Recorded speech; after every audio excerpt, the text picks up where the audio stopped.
Sicer pa je pred nami še zadnje plenarno predavanje z naslovom Digitalni algoritmi in ekonomija pozornosti.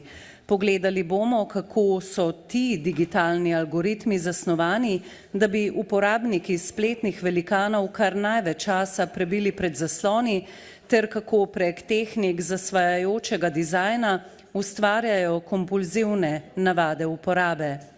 Pred mikrofon vabim asistentko Ajdo Petek z Fakultete za družbene vede Univerze v Ljubljani, kjer je že 18 let strokovna sodelavka točke osveščanja o varni rabi interneta safe.si.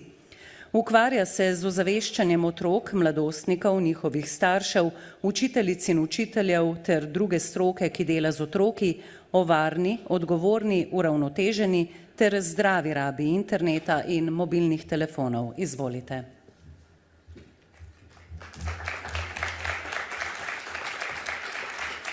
Pozdravljeni, hvala lepa. Malo čisto na kratko, kdo smo, torej nacionalna točka osveščanja, kot smo slišali o varni rabi interneta. Ponujemo vsebinsko res zelo bogat spletni portal, tako da dobrodošli, res ogromno enih informacij, gradiv, orodij, ki jih lahko tudi uporabljate direktno pri delu z mladimi ali pa starši. Najdete tam. Dobrodošli, da nas spremljate tudi na naših družbenih omrežjih oziroma kanalih Facebook, Instagram, X, YouTube z raznimi videi, predavanji, risankami na te teme, ki smo jih danes pokrivali, pa še druge bom povedala, s čim se ukvarjamo. Imamo malo širši fokus od današnjega.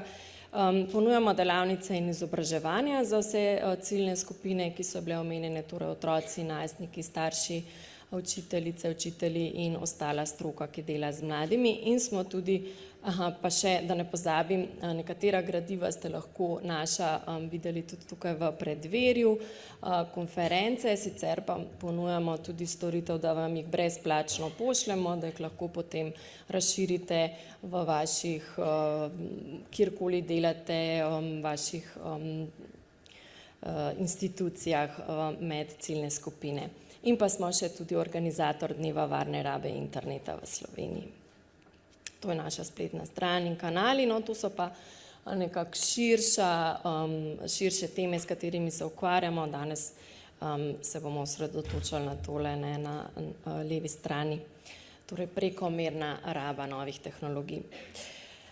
Danes se mi zdi super, no, da pridem nekako s tem predavanjem na koncu, ker zelo veliko stvari, ki so bile danes že omenjene, bomo lahko povezovali. Danes smo že, pravzaprav mislim, da v vsakem predavanju slišali nekaj o tem zadrževanju uporabnikov, ki je pravzaprav glavni cilj digitalnih platform, seveda z namenom njihovega dobička. Preko tega služijo, torej mi kot uporabniki vseh teh platform, ali gre to za, ne vem, platforme za spletno pornografijo, ali spletne igre na srečo, ali videoigre, računalniške spletne igre, ali družbena omrežja. Torej vse te platforme, ki jih uporabljajo mladi otroci, se pravi, mi kot uporabniki nismo njihove stranke, ampak so pravzaprav ti, ki jim prodajajo podatke o nas, torej večinoma oglaševalci. In seveda, več ko smo gor, več oglasov lahko prikažejo in tudi več zvejo o nas, o naših preferencah, bolj targetirano je lahko to oglaševanje. Tako da ta ekonomija pozornosti je postala zelo dobičkonosna, pomembna industrija in mislim, da je zelo pomembno, da se o tem osvešča, no? Da se vsi tega zavedamo, tudi otroci in mladi, ki vse to uporabljajo. Tukaj sem naredila en tak generalen pregled, kakšne strategije zasvajajočega dizajna pravzaprav te platforme uporabljajo. Bomo šli pa potem tudi bolj konkretno na posamezna področja. Se pravi, veliko smo že danes slišali, neskončno drsenje, torej praktično ni mogoče priti do konca tega scrollanja, samodejno predvajanje, ne, torej ko se konča neka vsebina, se začne že kar nova in večinoma je ta vsebina personalizirana točno za nas, ne, torej enkrat se spomnim, mi je moj oče, ko je likal, poslušal na YouTubeu neko glasbo in je to trajalo, ne vem, kakšno uro in je rekel, niti en komad, ki so mi ga vrteli, ni bil tak, da mi ne bi bil všeč, ne, torej točno vejo, kaj nas bo pritegnilo in nam to ponujajo, da smo dlje na teh platformah. Socialno, to smo tudi slišali v prejšnjih predavanjih, ne, da smo ljudje socialna bitja, socialni možgani, potrebujemo to in to se izkorišča, ne, torej vsi ti všečki, komentarji, deljenje, pa recimo te mogoče malo novejše zadeve, 3 pike, ne, torej nekdo nekaj tipka, lahko pričakujemo, da bo odgovoril, pa zelen krožec, da vidimo, da je oseba online, spet lahko pričakujemo nek odgovor, pa kljukica, ne, torej videla je, prebrala je naše sporočilo. Zelo se širi tudi igrifikacija, torej to, kar je bilo ugotovljeno, da dobro funkcionira v recimo okoljih videoiger, se prenaša tudi na ostale platforme in aplikacije, recimo neki diamantki, nagradice. Nagrajeni smo, če smo na neki aplikaciji, na neki platformi, pa izgubimo nekaj, če kakšen dan spustimo neki striks, torej koliko dni zaporedoma zberemo, pa neki dnevni ali pa celo urni mejniki, ne, do te ure moraš priti do neke točke, potem sledi neka nagradica. In že omenjeno tudi rangiranje uporabnikov, ne, torej tudi nekaj, kar pritegne tekmovalnost, pač deluje, kot smo videli v prejšnjem predavanju, ne, kaj so te psihološki mehanizmi v ozadju. No, tukaj pri naslednji točki programi nagrajevanja za čas in aktivnost na platformi imamo pa Slovenci mogoče neko srečo, da smo manjši trg, ker se pravzaprav družbenim omrežjem nekako ni izplačalo, da bi te programe uvedli tudi pri nas. Imeli so jih, mislim, da v Franciji pa Španiji, TikTok je bil light, nekaj podobnega, ampak to je pa celo, mislim, da preko tega akta o digitalnih storitvah bilo tudi pri njih potem benano oziroma prepovedano in so mogli to iz Evrope umakniti. Ja, to tudi vsi poznamo, ne, torej neke hitre, senzacionalne vsebine, klik vabe, ne, kjer naslov vsebine nima popolnoma nobene veze s tem, kar pol preberemo v nekem članku, na katerega smo kliknili ali pa v glasu. Memi, ki se širijo, mladi sploh, je močna ta kultura deljenja mimov, ne, to, če so ti isti mimi smešni, pomeni, da si sorodna duša, tako rekoč. In seveda, zakaj spodbujanje k deljenju, ne, in da to potem dobi momentum, algoritmi potegnejo in se zadeva širi. Neprestano novosti, na novosti tudi seveda človeštvo zelo klika, ne, nove nalepke, avatarji, emotikoni, gifi, filtri, nagrade, ne, kar naprej je nekaj novega in zanimivega, poraba živih barv, občutek, da je vse nujno, ne, zvoki, vibriranje, tudi samo prikazovanje obvestil, ne, te notificationi, ki jih imamo na telefonih, so pravzaprav preko umetne inteligence dozirani takrat, ko je najbolj verjetno, da bomo vzeli telefon v roke in odprli to obvestilo, ne vem, vreme, ceste, karkoli imamo.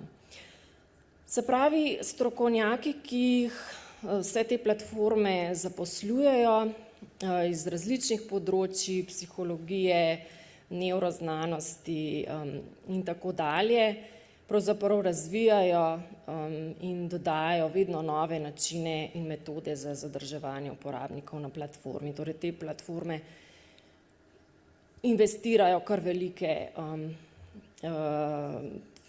pač finančna sredstva, kadre v to, da so zadeve narejene na tak privlačen način, ki se mu je nemogoče upreti.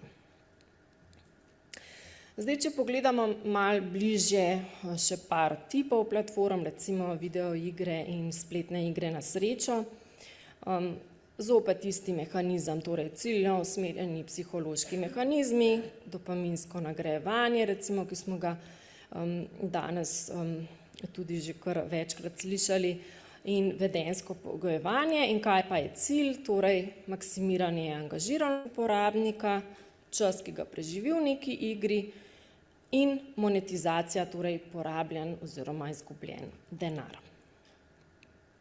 Zdaj pa bolj konkretno, torej kaj pritegne pri videoigrah. Spet smo zelo pri podobnih, kot sem že prej omenjala, se pravi nagrajevanje, doseganje točk, občutek, da lahko zmagaš, neke hitre, intenzivne nagrade, tudi skoval se je ta izraz digitalni junk food, neka hitra hrana, ki ne ponuja neke res vrednosti, ampak je samo neka nagrada, ki ti da nek hiter, dober občutek, nima pa neke dolgotrajne vrednosti.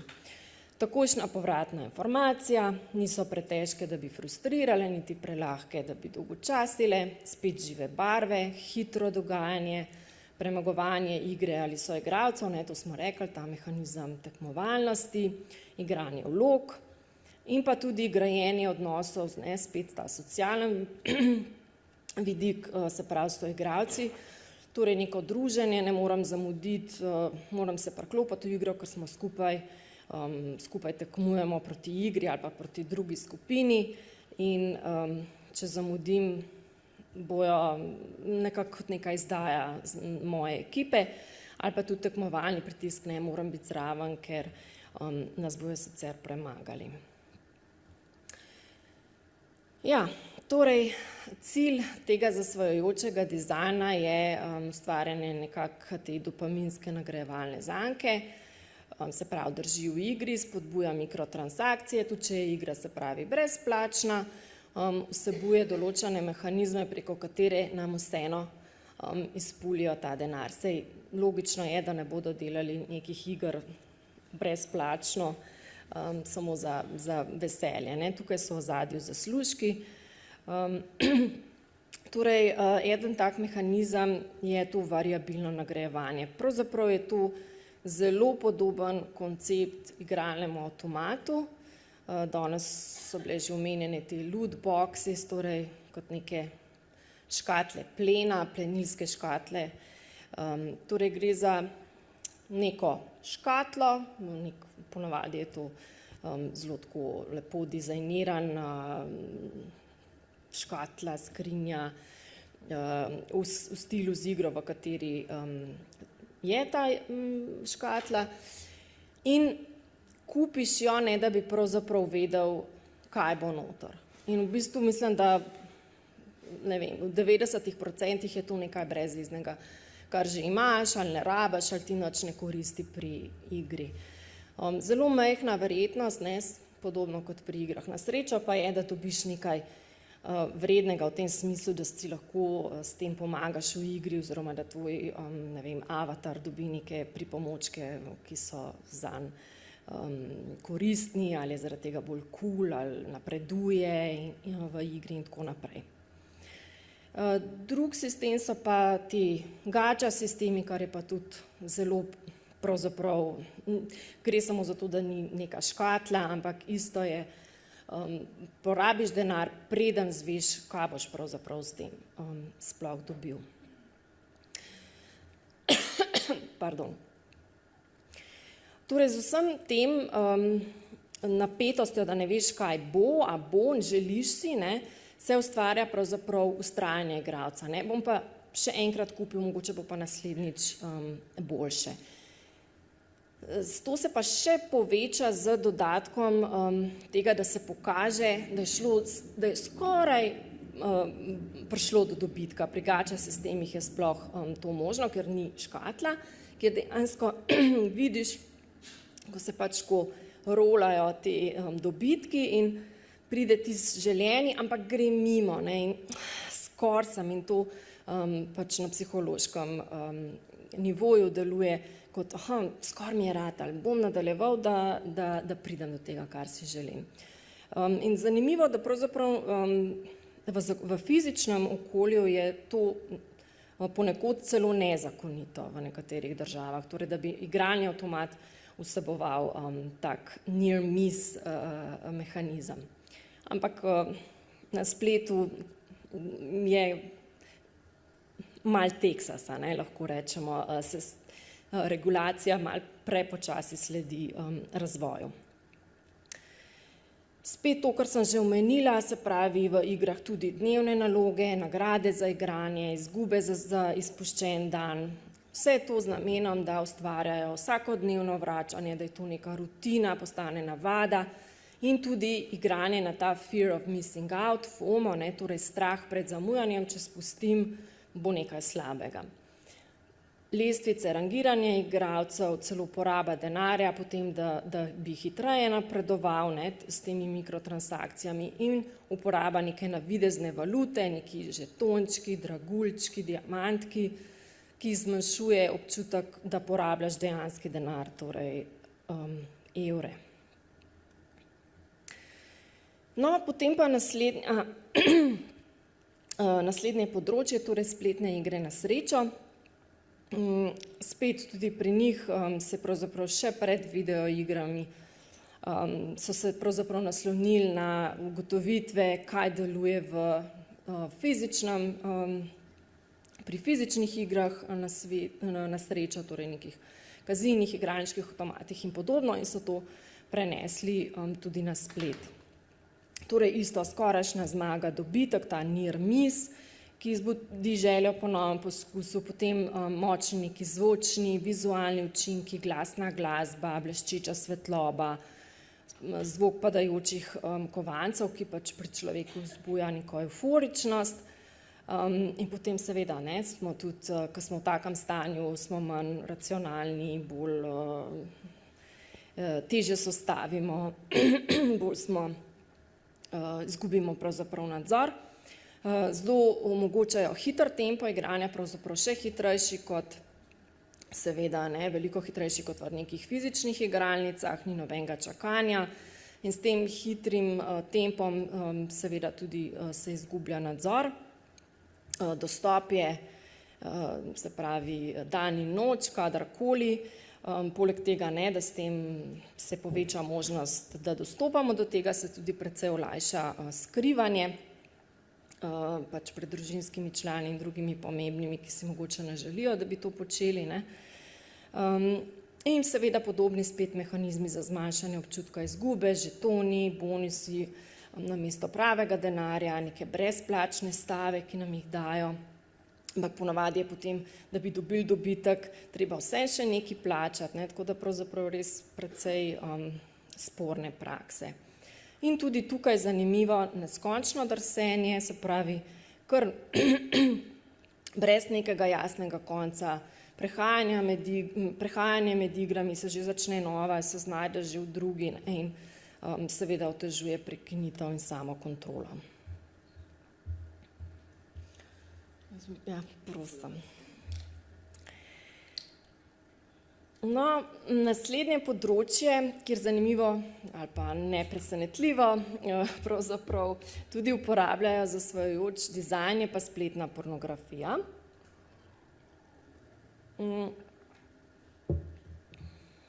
Že to, da so zadeve dostopne na klik, da omogočajo anonimnost, pravzaprav znižuje neke socialne zadržke in samokontrolo, tudi tukaj uporabljajo neskončno drsenje, ker tudi to samodejno predvajanje, da seveda z efektom podaljšanja uporabe. Algoritemsko ponujajo nove, bolj specifične, vse bolj intenzivne vsebine, kar pravzaprav pač stimulira možgane in pravzaprav poleg tega, da otežuje prekinitev, seveda, tudi otežuje zanimivo zadovoljitev. V bistvu pademo v ta cikl seekinga, ki ga je prej kolegica doktorica Kuhar omenjala, Torej iščemo še, ne pridemo do cilja, da bi se zadovoljili, ne. In to je zelo povezano s to dopaminsko zanko, bom pol še malo bolj na drugem slajdu pokazala. Ampak ja, se pravi neko iskanje, brskanje namesto dejanske zadovoljitve.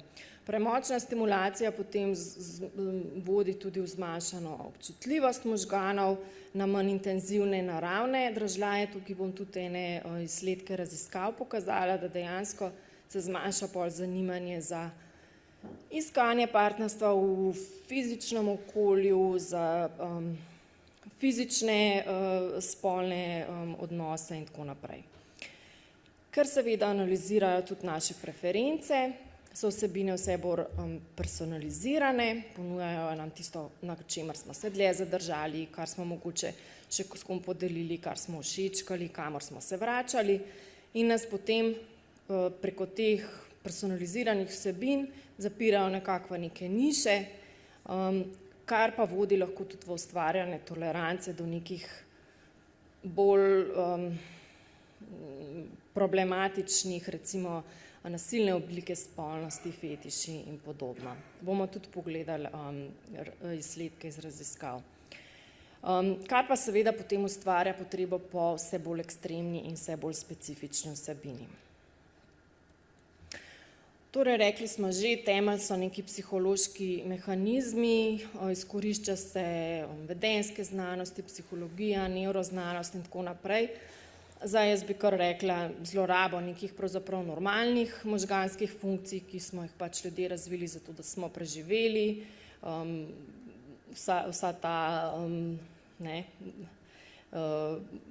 skozi celo človeško zgodovino so se pač pokazale kot uporabne, zdaj se pa zlorabljajo za nekaj, kar verjetno ni ravno produktivno, ampak služi pa dobičku, no, tukaj pa ni dvoma. Se pravi, vzbujanje pozitivnih čustev, to funkcionira, ampak zanimivo tudi intenzivnih čustev, se pravi tudi strah, tudi jeza, pa tudi radovednost, vse lahko ima funkcijo kot ta psihološki mehanizem, ki priklene. Občutek uspešnosti, napredovanja, to je tudi nekaj, kar nam je všeč in nas ohrani pri stvari, da bi radi nadaljevali. Omenjali smo že fear of missing out. Socialni pritisk, primerjave z drugimi, tudi danes smo že veliko slišali vsem tem. In na nek način lahko zadeve skoraj primerjamo z nekim transom, ne. Ko smo na tem gor, tudi vprašanje, če bi znali povedati, kaj vse smo videli, kaj vse smo igrali, kaj smo doživeli, če bi lahko povzeli, ker smo v nekem posebnem stanju.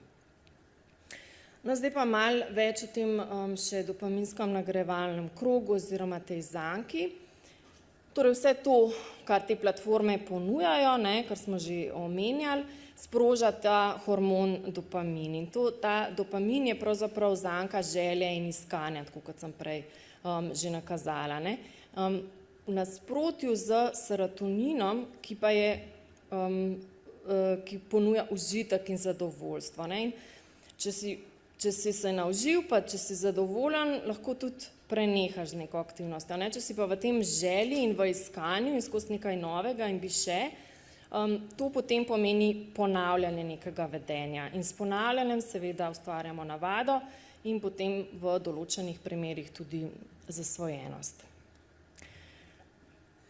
Negativne posledice seveda poznamo, izgubo občutka za čas, težko se utrgati, prekiniti, imamo potrebo, da nadaljujemo, težko se upremo, da sploh ne bi vzeli v roke, da ne bi odprli aplikacije, gledali, kupili, igrali. In počasi to povečuje tolerance na dražljaje, slabša našo samokontrolo, ustvarja se pravzaprav kompulzivna uporaba, zmanjšuje se zmožnost za globoko koncentracijo, to v šolstvu tudi opažajo, in tudi pediatri pri otrokih, in težave z odložitvijo zadovoljitve.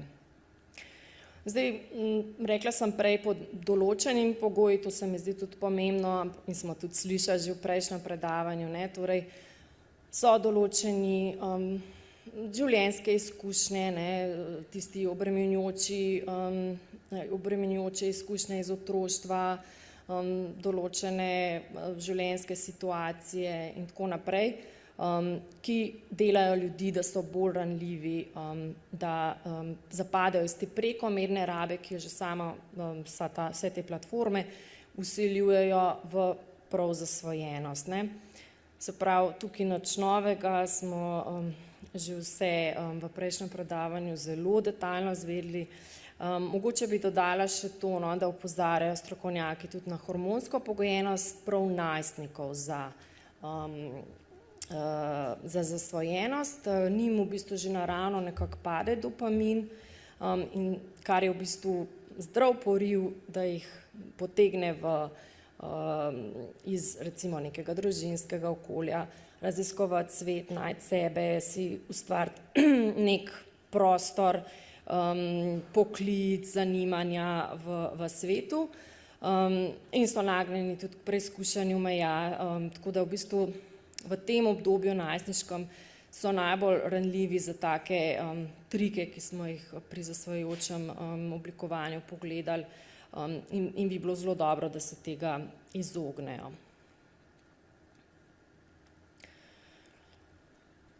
Tukaj tudi nič novega, mislim, da glede na prejšnje predavanje, ne, ki smo slišali o osamljenosti, o sramu, zdolgočasenost, tesnobi, čustveni nestabilnosti, depresiji in seveda družinskim težavam, iz katerega lahko se to izvira, pa motnje pozornosti, ta samopodoba, so vse lahko faktorji, koga pravzaprav lahko prej potegne nekako čez v zasvojenost.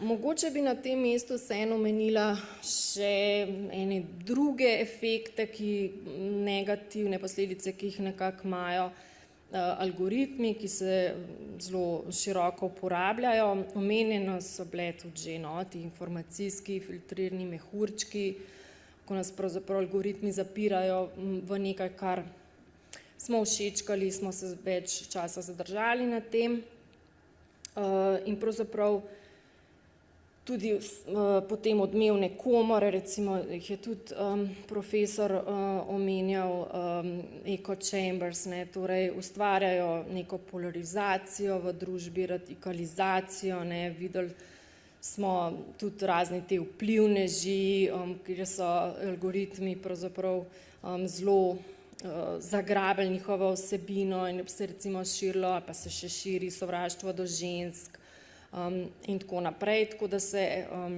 pravzaprav zelo toksične stvari širijo med mlade. Recimo ena taka negativna zajčja luknja je tudi vsebine, ki spodbujajo celo lahko k samopoškodovanju, samomoru, in to se lahko začne zelo nedolžno, da pač neka mlada oseba mogoče pokaže malo zanimanja za neke videe, mogoče kaj o depresiji, nič kaj takega, pač pozitivne vsebine, ampak algoritmi vidijo, to jo zanima in začne pravzaprav ponujati vse bolj ekstremno, to, ko smo prej rekli, ne, vse bolj intenzivno, vse bolj ekstremno, da bo večja verjetnost, da bo dlje časa ostala na recimo omrežju, in se potem nenadoma znajde res v tem informacijskem mehurčku, kjer je vse črno, kjer so same negativne, pa poveličevanje samomora in tako naprej. Tako da so bili tudi primeri, da so na sodišču razsodili, da je imel recimo, mislim, da je bil TikTok ali Snapchat, pomemben vpliv na to, da je neka najstnica storila samomor na Britaniji ali na Irskem, nisem zdaj prepričana.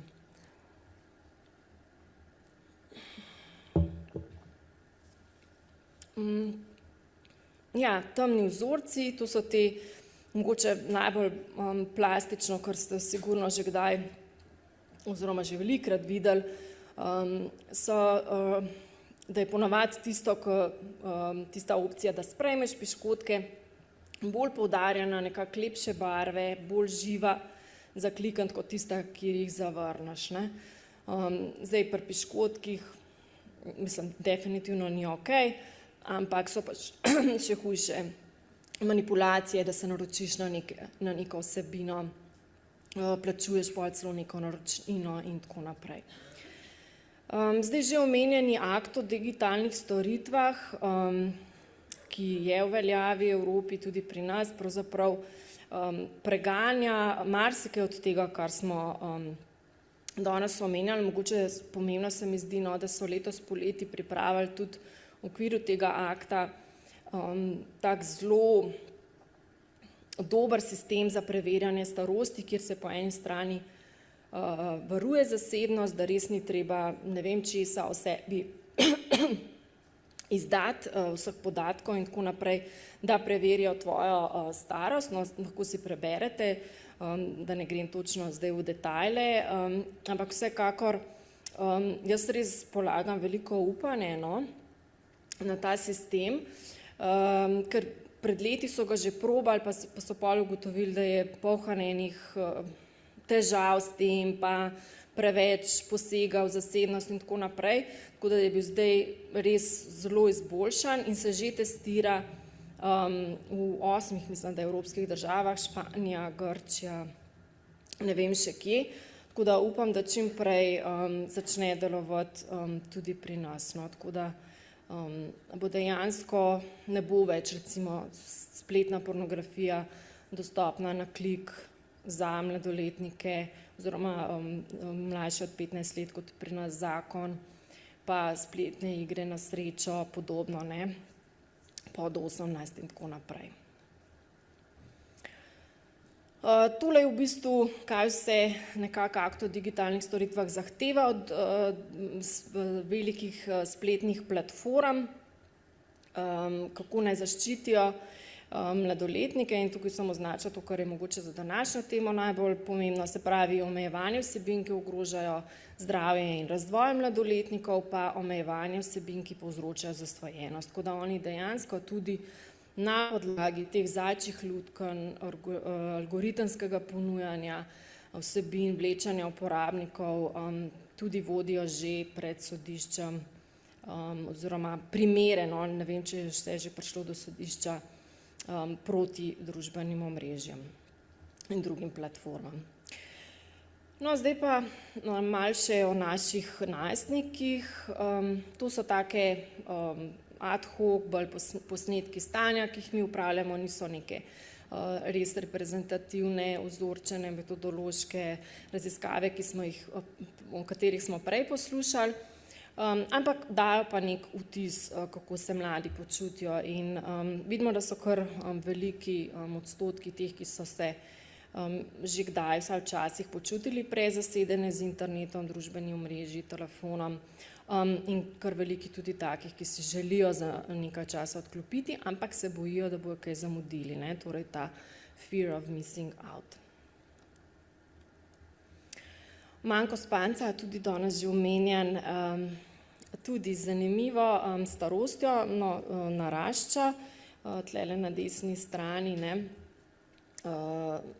v srednji šoli že nekako 64% jih je poročalo o tem, pa zanimivo, no, dekleta so bolj nagnjena k temu, ali pa so vsaj bolj iskreno povedala, priznala v raziskavah, da imajo tak občutek oziroma se ga mogoče bolj zavedajo. Tudi na splošno so dekleta nekako bolj prezasedena z internetom kot fantje po tej naši raziskavi. Kar 4/5 jih je rekel, ne, pa samo 2/3 fantov. Tukaj pa še eni podatki iz naše raziskave med starši. In sicer se nekako pokaže, ne, to je zdaj bilo je vprašanje, se pravi, koliko tvoj otrok uporablja internet, računalnik, mobilni telefon in ali tablico. In potem smo to primerjali z smernicami o pač zmerni uporabi zaslonov naših slovenskih pediatrov. In smo ugotovili, ne, da nekako stvari eksplodirajo med 10 pa 12 let. Tu smo pol tudi naslednje leto, v naslednji raziskavi videli, no, da res nekako v tem obdobju otroci dobijo v glavnem svoje že pametne telefone, zelo eskalira uporaba, zelo pade omejevanje časa strani staršev. Tako da imamo res v bistvu kar velike številke, kjer otroci uporabljajo več, kot je priporočeno. Potem pa še malo smo preverili, kako pa starši gledajo pravzaprav na te algoritme, ki smo jih danes omenjali, torej naprimer vmesnik neskončnega drsenja, pa te zaporedja kratkih, zabavnih, zanimivih vsebin, da bi uporabniki pač preživeli čim več časa, kako zelo jih skrbi, da bo njihov otrok naprimer zaradi tega načina ponujanja vsebin preživel vse več časa na teh spletnih platformah. Vidimo, da je tam nekje slaba polovica zaskrbljenih, tam nekako tretjina jih pozna obseg časa, ki ga otrok porabi na spletnih platformah na tak način, in tudi nekje še malo manj kot tretjina imajo to skrb, da bo imel otrok zaradi prekomerne uporabe na ta način težave s fizičnim ali mentalnim zdravjem. Torej, ni neka velika zaskrbljenost, kar se tega tiče med slovenskimi starši. Tako da mogoče, ne vem, koliko je zdaj moralne panike med samimi starši. No, zdaj pa še letošnja raziskava, no, ta pa je tudi reprezentativna, ona približno tam med 4000–5000 mladih med 7. razredom osnovne šole do konca srednje šole. In sicer smo jih spraševali ogromno stvari, ampak ena od teh, ki se pač nanaša na današnjo temo, je, ali se ti zdi, da preživiš več časa, kot bi si želela na TikToku, Instagramu, Facebooku, YouTubeu ali Snapchatu. In vidimo, da ja, da nekako zaznavajo to pri sebi v srednji šoli celo malo več kot v osnovni, ali se pa mogoče tudi potem tega že bolj zavedajo, so že ozaveščeni teh mehanizmov, kar je seveda super in zelo pomembno. In potem smo jih še prosili, da nekako ocenijo, koliko posamezne funkcionalnosti, ki smo jih danes omenjali, vplivajo na to, da na omrežjih preživijo več časa. Najbolj se jim je zdelo vplivno to neskončno drsenje oziroma scrollanje, pa kratki videi, pa tudi kar skoraj polovica pri srednji šoli, pa tretjina osnovni algoritemsko ponujanje vsebin po meri. Najmanj so se jim pa mogoče zdela potisna obvestila oziroma te notificationi. Zdaj pa mogoče še malo glede pornografije, ker imamo tudi iz leta 2023 en tak posnetek stanja. Se pravi, to sem prej napovedala, med tistimi najstniki med 12 pa 19 let, ki smo jih spraševali to, ki gledajo pornografijo, jih je nekako vsak 10. izrazil v osnovni šoli, da se počuti zasvojenega s to spletno pornografijo, pa 15% v srednji šoli. Potem prav tako že nakazano, 10 srednješolcem gledanje pornografije zmanjšuje željo po spolnih stikih v živo, smo rekli, da ta stimulacija prevelika pravzaprav naredi ta navaden fizičen svet malo brezvezen in nezanimiv. In zanimivo, 2-krat več deklet kot fantov, se pravi kar 1/5 deklet, pa vsak 10. fant v srednji šoli potrebuje prikaz vse bolj ekstremnih oblik spolnosti, da se zadovolji. Ko smo prej rekli, ko se navadiš na te dražljaje in potrebuješ vse več in vse bolj intenzivno, da dobiš ta isti, kako je že doktorica Kuhar rekla, hit tega dopamina, kaj je bilo že rečeno, mi je bil všeč izraz, pa sem ga že pozabila. In še ena stvar, ki se mi je zdela tudi pomembna, ki smo tudi prej sem nakazala, torej ta normalizacija določenih zadev. Se pravi, približno polovica teh, ki gledajo spletno pornografijo, jih je že videla tudi nasilne oblike. V osnovni šoli pa 41% v srednji šoli, torej nasilne oblike spolnosti. Potem pa pogledamo, ko smo preverjali stališče, nasilje je normalen del spolnosti, med tistimi, ki pogosto gledajo spletno pornografijo in med tistimi, ki je ne gledajo, kar 5-kratna razlika, torej 5-krat več med tistimi, ki pogosto gledajo, se strinjajo s tem stališčem.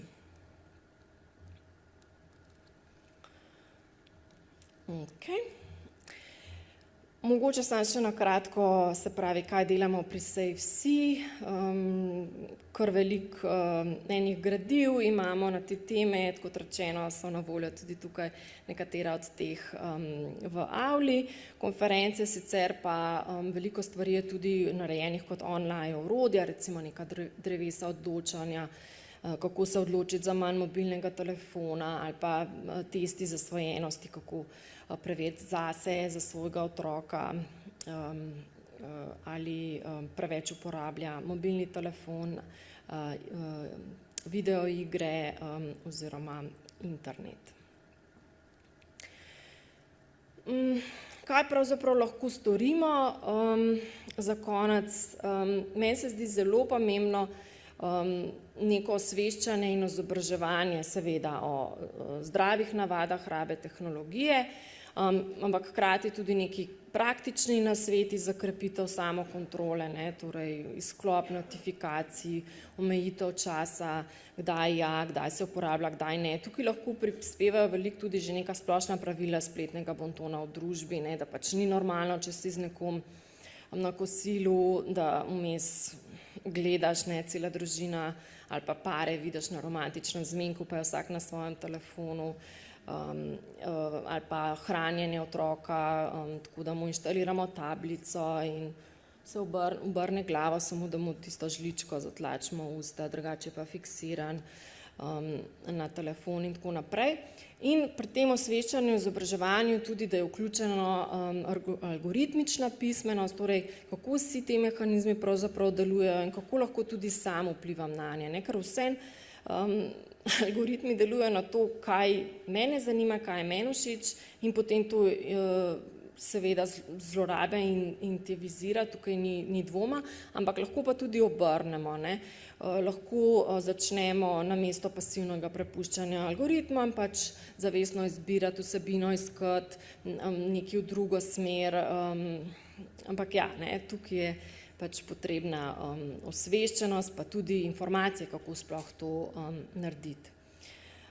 Pogovor o digitalnem stresu, zasvojenosti, pa mislim, da smo danes tudi že slišali omenjeno, torej vključevanje čuječnosti, mi tudi pri delavnicah o prekomerni rabi interneta, ki jih delamo na šolah, izvajamo tako vajo čuječnosti, se pravi to vračanje v tukaj in zdaj, vztrajanje s tem, v čemer pač sem, kako se počutim, namesto da posegam po napravi za neko regulacijo in tako naprej. Tako da evo, to je to, najlepša hvala, mislim, da sem tudi